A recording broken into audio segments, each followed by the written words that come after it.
Buenas noches, bienvenidos a Mesa de Opinión.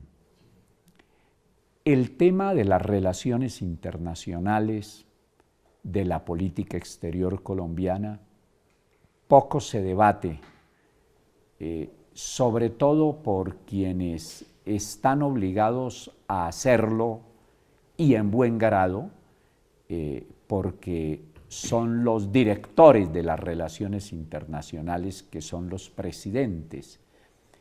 Como estamos en un periodo preelectoral, casi que electoral, vale la pena que se traten algunos de estos temas de la política exterior y de las relaciones internacionales, y nada mejor que hacerlo con un experto en la materia, quizá el que puede tener más conocimiento sobre ella, porque ha estado dedicado su vida al tema, y para culminar con ese proceso, pues fue ministro de Relaciones Exteriores, canciller de la República. Se trata de Julio Londoño Paredes. Coronel, bienvenido a mi programa. Muchas gracias, Ricaute. Es un placer estar contigo en el día de hoy. Empecemos por lo que está más sobre el tapete, el tema de Cataluña. España hace como 500 años tiene una unidad importante cuando logró ser artífice del Estado nacional que hoy tenemos, cuando se derrota el feudalismo y surgen la configuración política mundial a través de los estados. Empecemos un poquito por ahí. Evidentemente yo creo que España ha sido el ejemplo precisamente de la forma como se puede fraguar una nación, que fue la característica que, como todos sabemos, se presentó en Europa desde la Edad Media. Y tuvo España en eso unos adalides muy importantes. Todos recordamos precisamente que, por ejemplo, el rey Carlos V fue emperador de España, pero quería ser emperador de Alemania. Para ser emperador de Alemania tenía que conquistar, por decirlo en alguna forma, a los señores feudales, que eran los que daban el voto para que pudiera ser el emperador de Alemania. Y Carlos V se las ideó para que todos y cada uno de los señores feudales pudiera apoyar su condición de emperador de Alemania. Así lo logró, y hubo una casa de banqueros alemanes, la casa Welser, que le prestó el dinero que había que darle a cada uno de estos príncipes y señores feudales alemanes, y Carlos V, después de que fue Carlos V de Alemania y primero de España, logró consolidar el gran imperio español, el apogeo del imperio español, le otorgó precisamente a la casa Welser, en recompensa y retribución del préstamo que le había hecho, la Capitanía General de Venezuela. Entonces, ¿cómo es ese proceso que da lugar a la unidad española y cómo compaginarlo con las regiones autonómicas y lo que está sucediendo con la independencia de Cataluña? Bueno, hubo hechos muy importantes, como todos sabemos. Toda España estuvo en su momento controlada por los griegos, estuvieron los romanos y estuvieron los musulmanes especialmente, que en un momento determinado generaron un efecto fundamental sobre toda España. Precisamente la presencia de los musulmanes en España, estando al otro lado los francos, que le tenían mucha prevención a los musulmanes, sirvió para que Carlomagno y los francos pudieran organizar, por decirlo así, una especie de estado tapón, que era Cataluña, para evitar que los musulmanes se pasaran a Francia. Eso empezó poco a poco, a base de matrimonios, de componendas, de pactos de familia, que naturalmente trajeron también como consecuencia una lucha muy cruenta en diferentes etapas de la historia española. Y entonces, ¿cómo desembocar en la situación actual? Pues los catalanes han señalado siempre que han sido un pueblo diferente, de características diferentes, que su condición desde la creación misma de España era diferente, era cierto grado de autonomía fundamental. Autonomía que empezó a desbaratarse durante el gobierno de Franco, precisamente, pero que ellos conservaban una condición excepcional, por decirlo así, en el entorno español, y que no podían tener la misma condición exactamente de las mismas provincias españolas, porque su origen había sido de otras características, de otras condiciones, y que siempre habían tenido un determinado grado de autonomía. Es decir, que lo que está pasando con Cataluña es bien difícil que suceda con las otras regiones autonómicas. No, yo creo que hay una que es perfectamente factible que pudiera suceder, que es el País Vasco, en el norte, cuya capital es Bilbao. El problema que tiene el País Vasco para que pudiera tener una acción similar a la de Cataluña es que el País Vasco ha sido apoyado por la ETA. Y en España en general existe una reacción generalizada contra la ETA, porque fue un movimiento que mucha sangre derramó en España.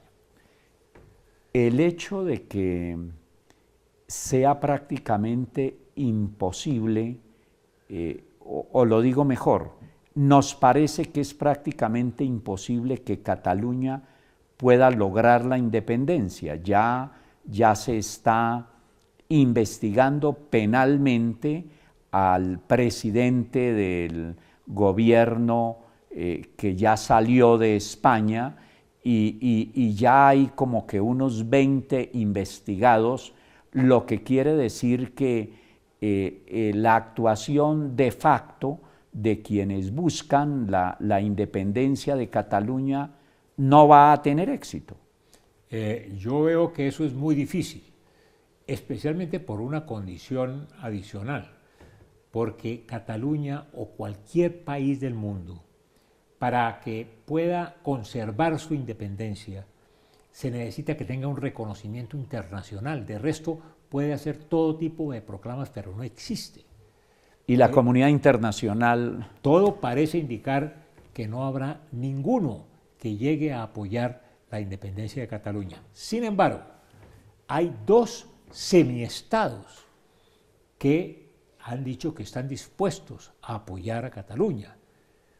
Uno es Ostesia y el otro es otra de las repúblicas de la antigua Unión Soviética, en Georgia, que están dando pasos a decir: nosotros estamos dispuestos a reconocer a Cataluña.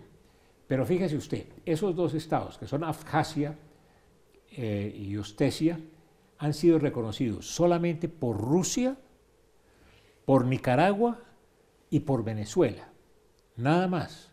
Absolutamente desconocidos en el mapa mundial. Eran parte de Georgia y precisamente por ser parte de Georgia, que Rusia tuvo una confrontación muy seria con estos países, Rusia reconoció a estos dos estados surgidos dentro del territorio de Georgia.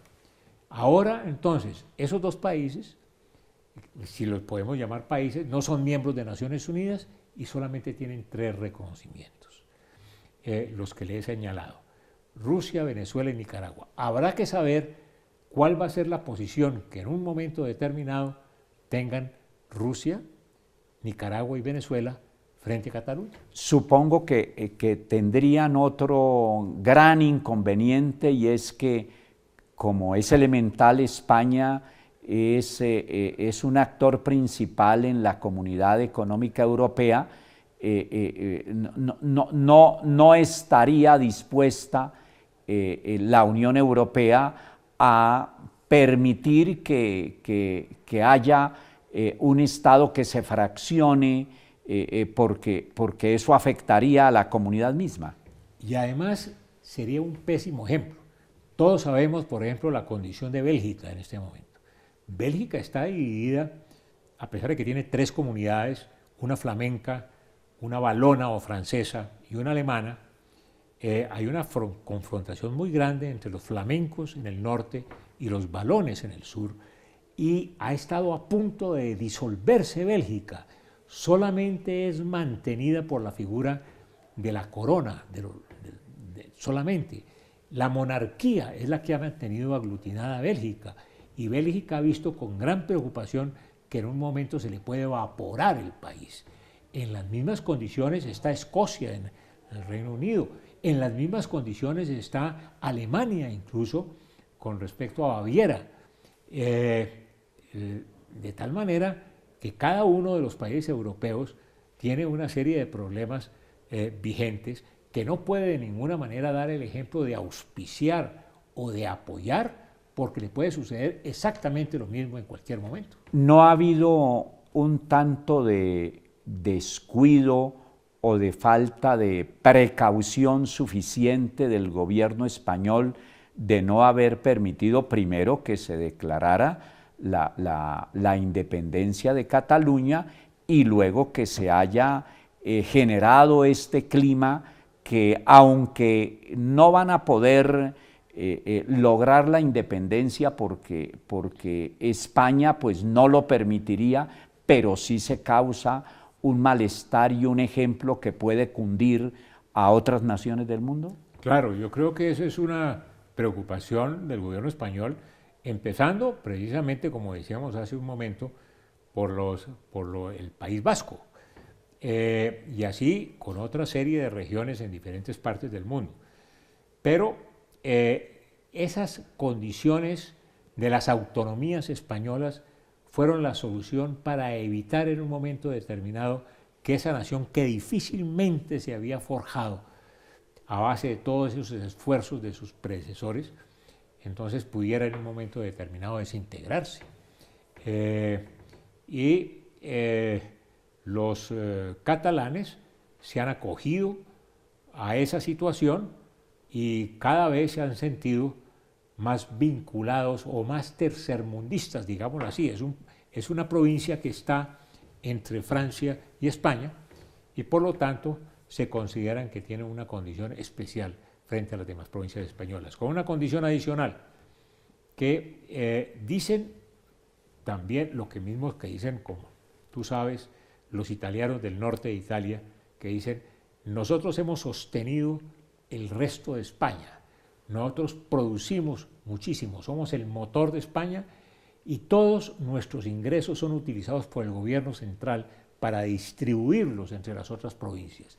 Si nosotros tomamos nuestros propios recursos para beneficio de nuestro pueblo, la situación cambiaría sustancialmente. Eso es lo que están vendiendo. Y eso lo dicen en muchas partes. Se está diciendo en Bélgica, se está diciendo también incluso en Italia. Varias veces las provincias del norte de Italia dicen: nosotros, con Milán a la cabeza, somos los que trabajamos, los que producimos en beneficio de una Italia del sur, de los napolitanos, que fuera de cantar canciones, etcétera, etcétera, no hacen mayor cosa.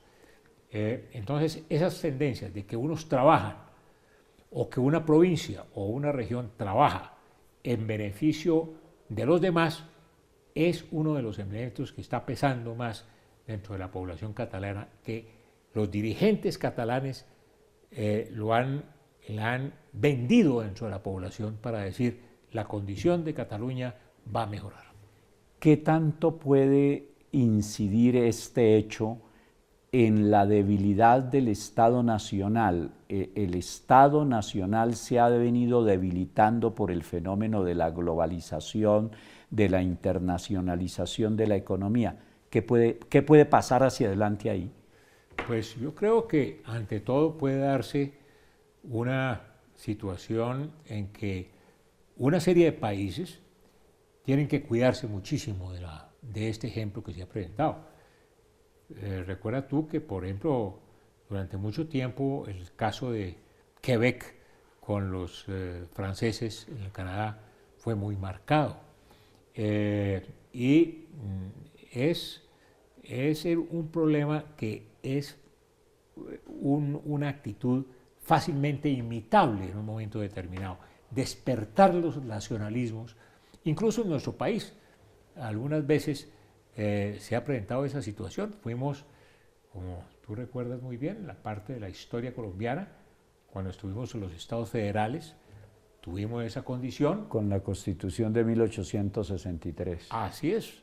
Entonces, eso trajo una situación muy especial y no han faltado en Colombia algunas provincias o algunos departamentos que digan, hombre, nosotros estamos produciendo para que los demás colombianos puedan sobrevivir. Nosotros somos el motor y por lo tanto hay eso. Pero nosotros tenemos la misma raza, las mismas condiciones, la misma lengua, las mismas costumbres y el mismo origen. Eso no sucede en Europa porque ha sido una situación completamente diferente, que los países se han forjado en una forma muy diferente. Si alguien se viera el mapa de Europa en el año de 1914, antes de la Primera Guerra Mundial, y lo viera en este momento, sería absolutamente imposible de identificarlo. Es otra cosa completamente diferente. No es así el caso nuestro y de América Latina, que ha tenido características diferentes que incluso no explotamos en nuestro propio beneficio. Pero que pueden ser utilizadas en esta coyuntura en que el país necesita descentralizarse para quitarle peso a lo que podría ser la regionalización de Colombia en un país que, como el ex canciller Londoño lo recuerda, ha tenido un federalismo extremado, pero también un centralismo absolutamente inconveniente, y cuando regiones como la costa atlántica reclaman la regionalización. Eso y mucho más, después de una muy pequeña pausa. Ya regresamos aquí a Mesa de Opinión.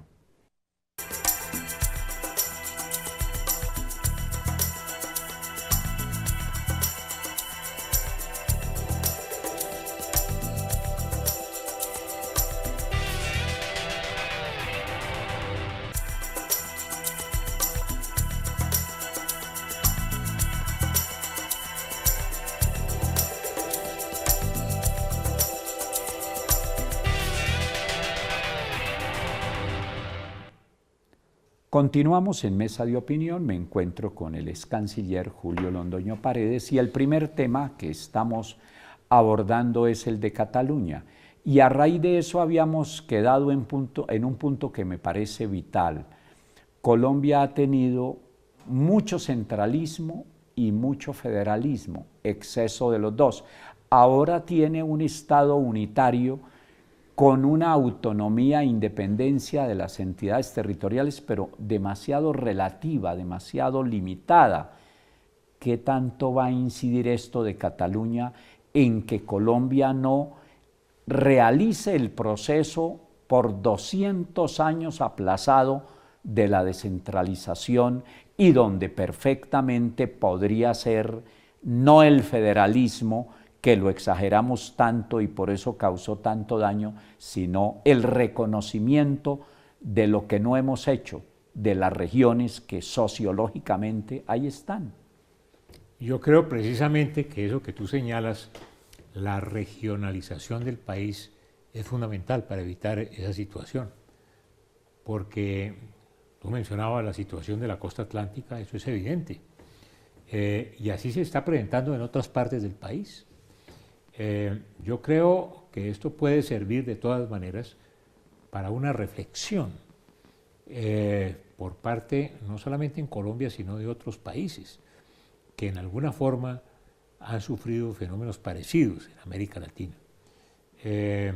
Por lo tanto, el fenómeno de Cataluña, independientemente de cuál vaya a ser el epílogo, que yo lo veo muy oscuro para Cataluña, de todas maneras será un llamado a un examen de conciencia, por decirlo así, de muchos estados y muchos gobiernos en diferentes partes del mundo.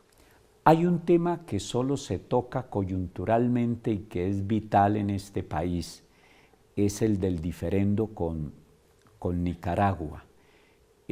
Tú has sido impulsor de la delimitación que se ha hecho con los países vecinos de Colombia, has sido impulsor de una política internacional permanente en defensa del país. ¿En qué está en este momento esa situación? Pues en este momento, como es bien conocido, el gobierno de Colombia tenía plazo hasta el día 27 de septiembre para presentar su contramemoria al alegato de Nicaragua, especialmente sobre el caso de la plataforma continental extendida. ¿Y lo hizo? El presidente inicialmente había adoptado la posición de que Colombia no se iba a presentar ante la Corte Internacional de Justicia. Después esa posición se modificó y el gobierno señaló que a pesar de que no se iba a presentar, sí iba a defender los intereses y surgió la posibilidad de que se enviara un libro blanco a la Corte Internacional de Justicia explicando los argumentos y la posición de Colombia. Posteriormente, sin embargo, el gobierno resolvió de todas maneras sí concurrir a la Corte Internacional de Justicia y presentar la contramemoria, cosa que hizo el 27 de septiembre. Yo creo que fue un paso acertado que dio el gobierno y una modificación de la posición que había planteado inicialmente. Recordémosle a los televidentes, canciller, en qué consiste la actual demanda para que todos quedemos bien enterados. Como es bien sabido, la Corte Internacional de Justicia en su fallo de 2012 estableció cuál era el límite marítimo entre los dos países, límite que no existía. Pero ¿por qué se decía que era el meridiano 82? Se decía porque todos los gobiernos, o el gobierno del doctor Carlos Lleras Restrepo, en junio de 1969, en una reunión de la Comisión Asesora de Relaciones Exteriores, y estando como ministro de Relaciones Exteriores el doctor Alfonso López Miquelsen, se resolvió como una estrategia para defender el archipiélago de San Andrés frente a las aspiraciones de Nicaragua, señalar que el meridiano 82 era un límite, cuando jamás el tratado de 1928 ni ningún otro documento había señalado que era un límite. El Esguerra Bárcenas. El Esguerra Bárcenas no lo menciona, ni lo menciona el tratado de Esguerra Bárcenas ni ningún otro. Entonces Colombia simplemente tomó el criterio del meridiano 82, que fue una línea de referencia para saber qué islas pertenecían a Colombia y qué islas pertenecían a Nicaragua en el área, porque ahí hay unas 150 islas aproximadamente, de las cuales solamente Colombia aspiraba a 7 cayos y las islas de San Andrés y Providencia, no a las demás. Pero el gobierno de Nicaragua dijo: yo quiero evitar que Colombia posteriormente vaya a decir que unas islas que están muy cerca de mi costa vayan a ser también parte del archipiélago de San Andrés. Por lo tanto, pongamos una línea de referencia a ver hasta dónde las islas que hay pertenecen a Colombia o a Nicaragua. Entonces según esa tesis, los 75.000 kilómetros que se dijo perdimos en ese fallo de la Corte, sería simplemente la determinación de los límites reales. Claro, el límite no existía, y eso lo sabían perfectamente 11 gobiernos de Colombia, incluyendo el actual. O yo no me enteré, o cómo es posible que no hayan explicado eso al país, porque nosotros quedamos con la convicción de que habíamos perdido 75.000 kilómetros de mar territorial. Sí, desafortunadamente lo que pasa es que no había un límite establecido, ningún gobierno se lo dijo al país de frente, y se dejó pasar esa posición que tomó el gobierno de Colombia con los años, los mapas fueron señalando un meridiano, la Armada colombiana vigilaba a veces hasta el meridiano 82, pero obviamente una frontera internacional no se puede establecer unilateralmente, sino mediante un acuerdo entre las partes en que se diga la frontera entre los dos países va desde este punto hasta este otro. ¿Tú explicaste eso en su momento? Se explicó, lo sabía el gobierno, que era el llamado a aclarar la cosa ante el país. Pero ningún gobierno lo hizo, ni este gobierno, ni el gobierno anterior, ni ninguno de los gobiernos anteriores. Prefirieron pasar simplemente un poco discretamente sobre el tema, y Colombia defendió naturalmente en la Corte Internacional de Justicia que el meridiano era el límite, porque era lo que venía sosteniendo desde el año 1969. No se podía presentar a la Corte a decir otra cosa, pero sabía perfectamente Colombia que era muy difícil que la Corte Internacional de Justicia fuera a aceptar que la tesis colombiana fuera acogida. Y por eso la Corte lo que hizo fue señalar el límite, pero además de eso, la Corte le reconoció a Colombia la totalidad de los cayos a los que aspiraba Nicaragua, incluyendo el cayo de Quitasueño, que es una roca que tiene 1 metro cuadrado, y dijo que era una isla y que como consecuencia podía generar mar territorial. Entonces, es una roca de mucho más pequeña que este escritorio, y se dijo que era una isla. El gobierno de Nicaragua decía que eso estaba sumergido y que era parte de su jurisdicción marítima.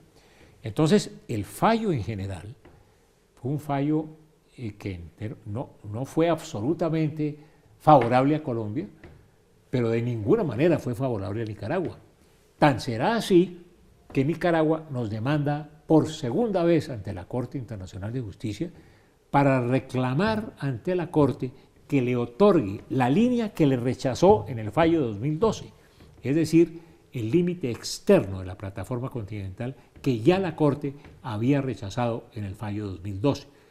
Colombia, con muy buenos argumentos, presentó ante la Corte Internacional de Justicia sobre este caso, dijo que el asunto de la frontera marítima ya había sido definido, era cosa juzgada, porque la Corte ya se había... En el fallo del 2012. Claro, ya se había pronunciado. Colombia presentó eso como excepción a la competencia de la Corte, con muy buen juicio y muy bien presentado. Se presentó en la Corte una situación que no tenía antecedentes, solamente se ha presentado unas 2 o 3 veces. Había 14 jueces y hubo una votación dividida de 7 y 7. De acuerdo a los reglamentos de la Corte, lo que rige es el voto preferente. El voto preferente es saber de qué lado votó el presidente de la Corte. No que el voto de la Corte, no que el presidente llegue de tercero a decir, sino en qué lado votó el presidente. El presidente de la Corte, un francés, votó diciendo que la Corte sí era competente. Y entonces la Corte dijo, sí soy competente. Pero los argumentos de Colombia para decir que era materia juzgada, cosa juzgada, eran perfectamente válidos y sensatos. Entonces, ¿cuál es el riesgo ahora? Después de otra pausa. Ya regresamos.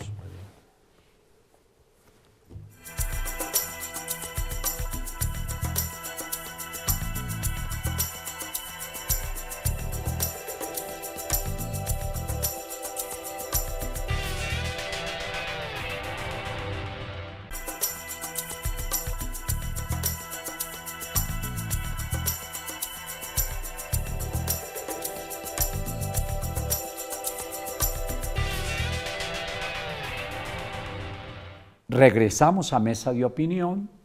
Estoy con el ex canciller de la República, Julio Londoño, y estamos en el tema de la nueva demanda. Y habíamos quedado en que ahora cuál puede ser el riesgo para Colombia.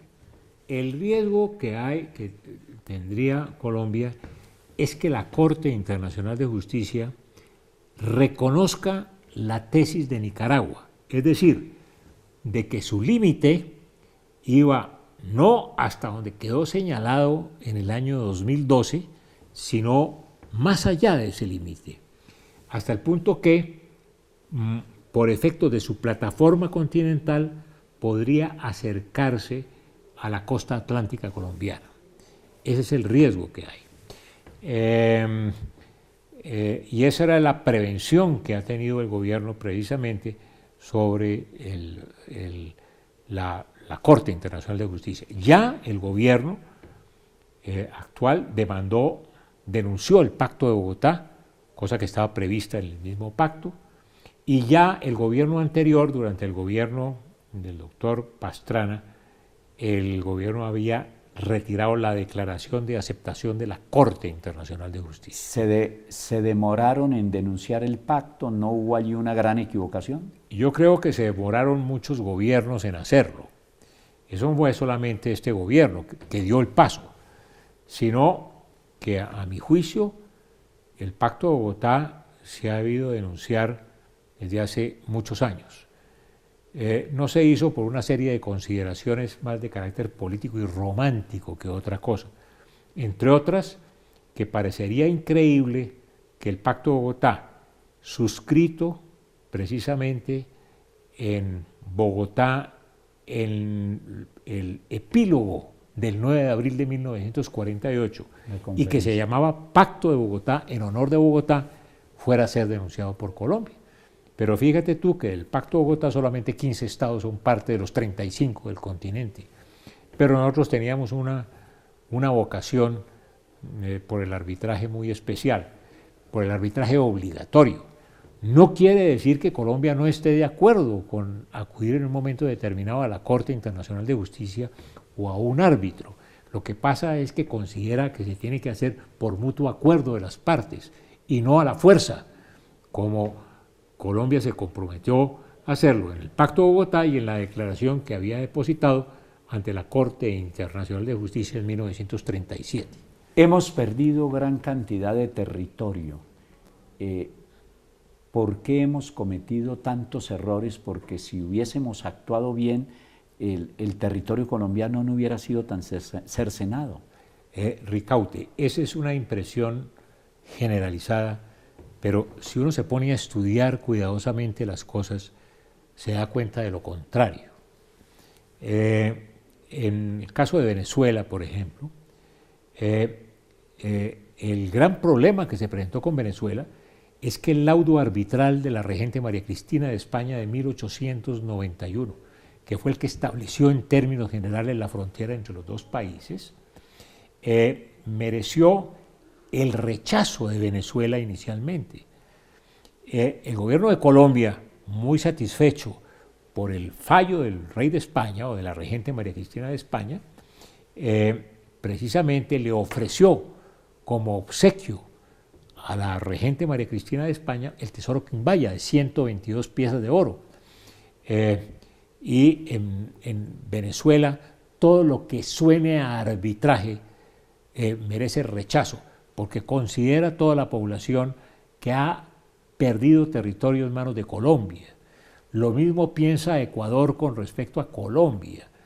Ecuador dijo, nosotros con la audiencia de Quito llegamos hasta Buga, en el departamento del Valle del Cauca. Todo eso se lo cedimos a Colombia. Le cedimos a Colombia todo el departamento del Putumayo. Nuestra jurisdicción, decía Ecuador, iba por el río Caquetá. Perú, en la misma forma. Los peruanos, como todos recordamos, avanzaron con la Casa Arana hasta el río Caquetá en el año de 1911 y hubo los combates de la Pedrera en ese año. En el año de 1922 Colombia no solamente llegaba hasta el Caquetá, sino hasta el Putumayo, y no solamente hasta el Putumayo, sino hasta el Amazonas. ¿Y lo de Panamá? Lo de Panamá fue simplemente el efecto de un descuido general de la República de Colombia sobre Panamá. Panamá, y dicen los panameños, o algunos panameños dicen, si nosotros no nos hubiéramos separado de Colombia, seríamos como el Chocó, porque estamos exactamente en las mismas condiciones y en la misma región. Panamá era un teatro de las guerras civiles que se daban en Colombia y siempre consideró prácticamente desde el tiempo de los españoles, que tenían en su mano el recurso natural fundamental. No tenían ni minas ni petróleo, ni minas de carbón, ni nada de esas cosas, pero tenían la situación. Y siempre se pensó en construir una vía interoceánica. Colombia hizo una cosa excepcional en la historia que ha quedado olvidada completamente. En el año de 1855, Colombia, por un contrato con una empresa, construyó el ferrocarril de Panamá, que unió al Atlántico con el Pacífico, una de las grandes obras de ingeniería que se han dado. Y no solamente eso, sino que en el año de 1882, Colombia sola, también por un contrato que se hizo con una empresa francesa, organizó la Compañía Interoceánica del Canal de Panamá, con Ferdinand Lesseps, el canal francés, e inició la construcción de un canal interoceánico. Panamá siempre había estado pensando en que la salvación, la redención, era la comunicación interoceánica. En el año de 1903, por razones de carácter político y personal más que otra cosa, fue rechazado por el Congreso de Colombia el Tratado de Rangel, que establecía la posibilidad de que los Estados Unidos construyera el canal interoceánico después de que había fracasado la construcción del canal francés. En esas condiciones, cuando los panameños vieron que se les había evaporado la posibilidad de la construcción del canal interoceánico, que era la redención para la provincia, entonces, con el apoyo de los Estados Unidos e impulsados por los Estados Unidos, resolvieron separarse de Colombia. Es decir, Estados Unidos nos quitó a Panamá. Sin duda. Eso lo dijo el presidente de los Estados Unidos, el señor Theodore Roosevelt, que dijo, I took Panamá, yo tomé a Panamá. Es evidente. Es sin duda la mayor pérdida que ha tenido Colombia en su historia. Sí, la mayor pérdida, con la condición de que Panamá se trató de separar 7 veces de Colombia. ¿Por qué Colombia nunca la atendió? La atendió, pero lo que pasa es que Panamá constituía una región separada del país. No había comunicación terrestre, no hay todavía, y entonces era una condición diferente. Colombia hizo todo lo posible, le dio el estatus de Estado soberano en un momento determinado a Panamá. Nombró a ilustres panameños en el Congreso, a uno de ellos fue vicepresidente de la República, Justo Arosemena. Trató de atraerla en todas formas, pero siempre Panamá estaba pensando, Bogotá, como tú decías hace algún tiempo, solamente piensa en el centralismo, está distante, mira hacia adentro. Nosotros estamos en la periferia, por lo tanto, a Colombia no le interesa esta provincia. Nos toca hacer la última pausa, pero después de ella, en los breves minutos que nos quedan, ¿por qué la política exterior, las relaciones internacionales son tan secundarias en la campaña presidencial? A veces casi que inexistentes. Ya regresamos a Mesa de Opinión.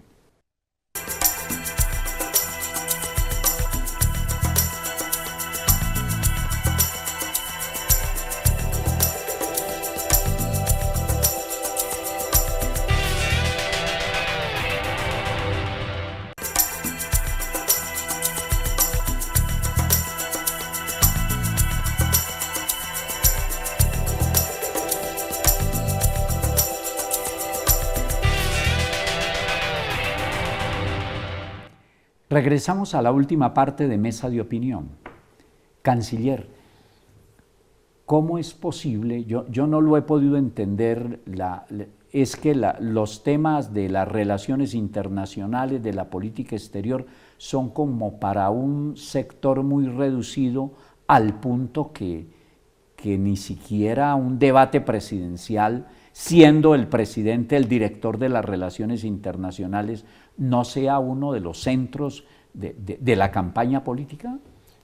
Yo creo que es un fenómeno que, a mi juicio, tiene que ver con que siempre Colombia ha mirado hacia adentro. Los gobernadores de Santa Marta mandaron a don Gonzalo Jiménez de Quesada por el río Magdalena y fundó a Bogotá. Y todo se concentró en Bogotá y todas las provincias miraban hacia Bogotá. Otros países tenían una condición diferente. Si tú examinas Venezuela, por ejemplo, toda la población venezolana está cargada hacia el Caribe.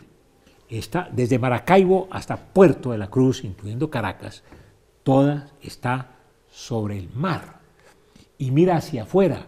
Tiene al frente un rosario de islas de diferentes características, empezando por Aruba, Bonaire, Curazao, las Antillas holandesas que tiene frente a su costa, y las demás, todas las Antillas menores, etc. Entonces, Venezuela tenía el espíritu de mirar hacia afuera, nosotros de mirar hacia adentro. Esa condición nos perjudicó gravemente o nos condujo a ese centralismo del que tú hablabas hace algún tiempo. Fíjate tú que ciertos países, Perú por ejemplo, Perú, que toda su población estaba concentrada prácticamente en Lima, en la costa peruana, el resto era la sierra y la selva, que también estaban completamente deshabitadas y no tenían ninguna importancia. Pero los peruanos miraron hacia el Pacífico, los chilenos miraron hacia el Pacífico por fuerza de las circunstancias, nosotros miramos hacia adentro. La política exterior no se constituyó en un momento central de la formación de nuestra nación. Por el contrario, todos nos dedicamos a concentrarnos en el centro, en Bogotá. Y alrededor de eso surgió toda la formación de la República y naturalmente que la población colombiana en principio fue así. Fíjate tú una situación aún más complicada.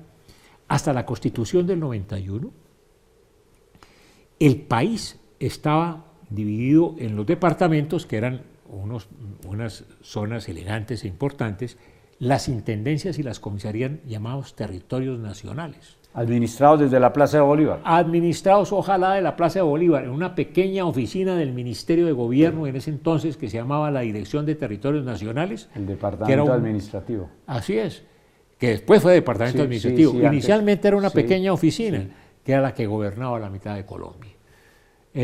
Y había zonas en que, todas esas zonas, el Estado colombiano, que era Bogotá, Medellín, Cali y Barranquilla, se olvidaron que la cordillera oriental hacia el sureste era Colombia, que no eran territorios nacionales, eran territorios nacionales, pero no podían tener una menor cuantía, una menor consideración. El Pacífico tenía la misma situación, la Guajira tenía la misma condición, hasta el punto que el gobierno se deshace de la obligación primaria que tenía, que era la educación, y otorga a misiones extranjeras y comunidades extranjeras la educación en todos esos territorios nacionales, porque Colombia vivía concentrada en un pequeño fogón interno, por decirlo así. Es una lástima, se me han quedado muchos temas para tratar con el excanciller de la República, Julio Londoño, pero no puedo terminar sin decir que generosamente me ha traído uno de sus libros, Episodios sobre la fijación de las fronteras nacionales. ¿Cuántos libros ha escrito así en 2 o 3 palabras? Como unos 6, más o menos. ¿Por qué no ha escrito más? Porque no me queda tiempo. Ojalá tuviera. Porque lo bueno es como comprimido. Es difícil uno extenderse y envidio a estas personas que son capaces de ser prolíficas en escribir. Muchas gracias por haber vuelto a Mesa de Opinión. Con mucho gusto, mi querido Ricaurte. A ustedes muchas gracias como siempre por permitirnos cada 8 días compartir esta hora en sus hogares. Feliz noche, que descansen.